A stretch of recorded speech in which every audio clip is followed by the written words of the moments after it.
Hello and welcome to Split Remote Sensing. Today I'm going to download Sentinel-2 images and calculate NDVI with SNAP and QGIS. First I need to log in to the website Copernicus Open Access Hub and Open Hub. You need to create an account. Because I already have one, I'm going to log into my account. Here you can find Sentinel-2 images for free. Okay, this is the map. Here you can search.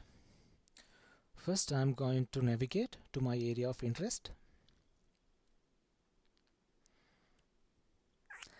I will select an area around the western basin of Lake Erie. Create a box around the area. Then insert search criteria. First, sensing period. I will select a date around October 2017 from October 1st to October 30th. Okay. Then this is Sentinel-1, Sentinel-2. There we can use a cloud cover limit. I'm going to search.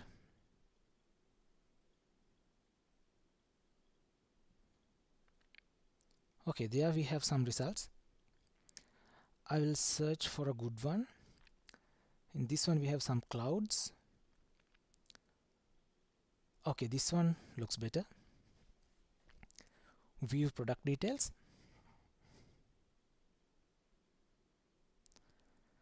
This is the area. There we have a summary of the image, and when you expand product, there are many information about the image. A long list. Download the product. Okay, now we have the downloaded image, which is in level 1C, top of atmosphere, and you can see TLG, which is the granule name. Let's extract this.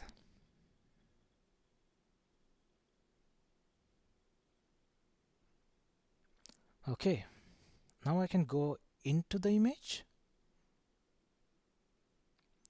This is the image, open image data. Okay, we have all the 13 bands of Sentinel-2 image, and let's open this with Snap. Snap, this is the image. Okay, at the bottom I have the XML file. I can use it to open the image.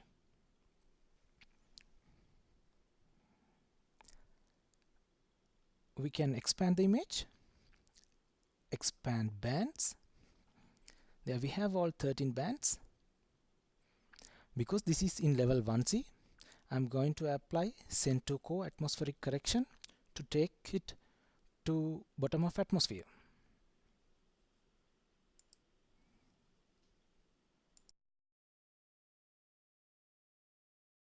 This is the image. We can check processing parameters.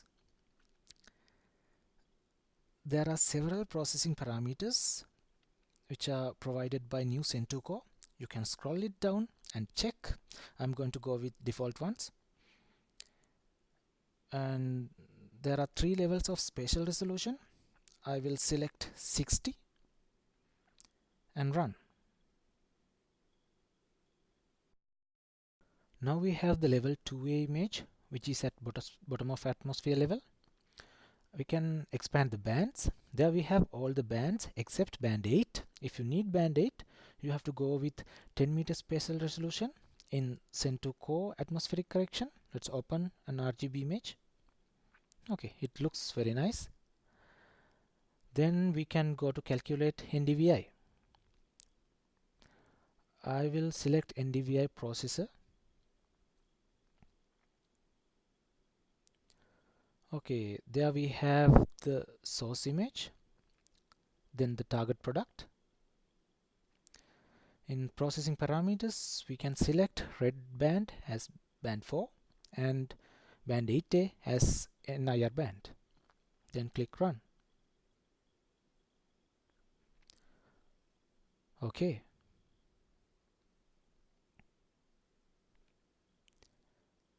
There we have the NDVI image. Open an image. Okay, let's apply a color palette.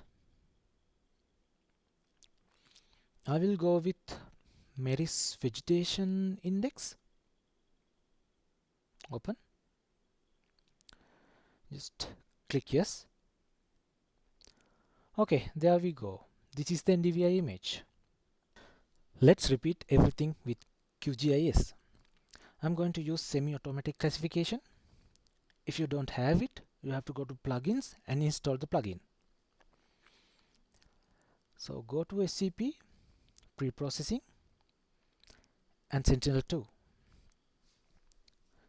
There you need to provide the folder where all the Sentinel 2 bands are.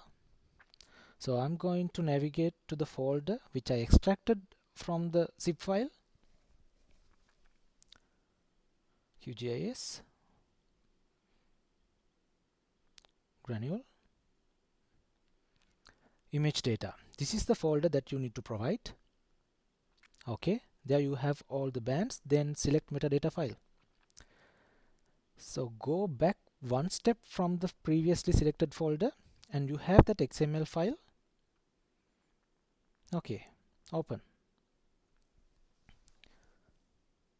Now we can apply DOS1 atmospheric correction, and there we have all the bands including band 8, and click run. When you click run, it will ask for a destination folder for the corrected bands. I will provide the same folder and select it and wait until it's done. Now I have imported all the atmospherically corrected bands into QGIS. I will create a group to isolate the bands that I need to calculate NDVI, band 4, and this time I will go with band 8. I can select both and drag it into the group and delete the rest. The atmospherically corrected bands by SCP are all in 10 meter spatial resolution. Select all and delete. Okay. I can calculate NDVI with raster calculator using these two bands. Okay, let's write the expression. Band 8 minus band 4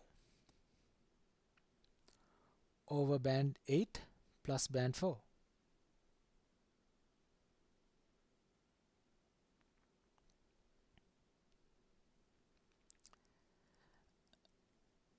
I'll provide the name to the output layer. I can use NDVI as the name. Okay, save. And there are several types of output formats that you can use. I will use GeoTIFF and OK. This is the NDVI image. Let's go and apply a color ramp. Right click, go to properties, and under style you can change the render type to single band pseudo color. Here we can select a color ramp and scroll it down and classify the image. Now you can see it's classified, and apply it. Okay, there we have the image and we have correct NDVI values. Thanks for watching.